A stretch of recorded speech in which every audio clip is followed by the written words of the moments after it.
पिता और बेटा। शाम का समय था। ऑफिस से घर आने के बाद पिता फिर से ऑफिस की फाइल में उलझा हुआ था। तभी उसका 6 साल का बेटा पास आया और बोला, पापा क्या मैं आपसे कुछ पूछ सकता हूँ? हाँ पूछो। फाइल से नजर हटाए बगैर पिता ने जवाब दिया। आप 2 घंटे में कितना कमा लेते हैं? बेटा ने पूछा। इस अजीब सवाल पर पिता को कुछ गुस्सा आया। उसने जवाब दिया, तुम्हें इससे क्या मतलब? क्यों बेकार के सवाल पूछकर मेरा समय खराब कर रहे हो? देखते नहीं मैं काम में बिजी हूँ। पापा मैं बस जानना चाहता हूँ, प्लीज बताइए ना, आप 2 घंटे में कितना कमा लेते हैं? बेटा जिद करने लगा। 600 रुपए, पिता ने जवाब दिया और काम में लग गया। बेटा सिर झुकाकर कुछ सोचने लगा, फिर सिर उठाकर बोला, पापा आप मुझे 400 रुपए उधार दे सकते हैं? यह सुनना था कि पिता का गुस्सा बढ़ गया। वो बेटे को झिड़कते हुए बोला, अच्छा तो तुम इसलिए मुझसे मेरी सैलरी पूछ रहे हो?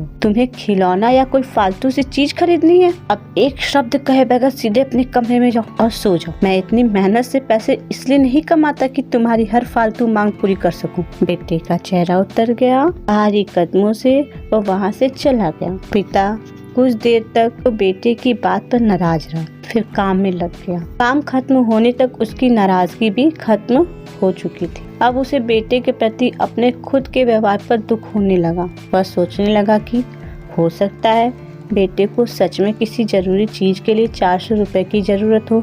वो वैसे भी हर समय पैसे नहीं मांगता।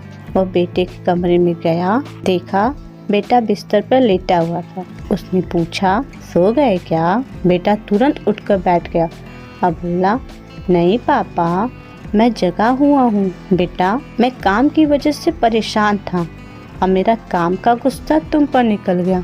मुझे तुम पर गुस्सा नहीं करना चाहिए था। ये लो 400 रुपए जो उस समय तुम मुझसे मांग रहे थे। पिता बेटे के पास बैठते हुए बोला, थैंक यू पापा। बेटा चहक उठा। 400 रुपए एक तरफ रख उसने अपने तकिए के नीचे दबे कुछ नोट निकालने और उन्हें गिनने लगा। यह देख पिता को फिर से गुस्सा आने लगा। वह गुस्से में बोला, जब तुम्हारे पास पहले से ही पैसे थे तो तुम और पैसे क्यों मांग रहे थे? क्योंकि मेरे पास पूरे पैसे नहीं थे पापा, अब है। बेटे ने मासूमियत से जवाब दिया, पापा ये लीजिए 600 रुपए। क्या इससे मैं आपका 2 घंटा खरीद सकता हूँ? प्लीज कल आप घर जल्दी आ जाना, मैं आपके साथ डिनर करना चाहता हूँ। बेटे की बात सुनकर पिता अवाक रह गया। कहानी से सीख, हम पैसे कमाने की जद्दोजहद में इतने ज्यादा व्यस्त हो जाते हैं कि हमारा परिवार पीछे छूट जाता है। हमारे पास अपने परिवार और प्रियजनों के साथ बिताने का भी समय नहीं रहता। समय धीरे धीरे हमारे हाथ से फिसलता चला जा रहा है और बीता समय कभी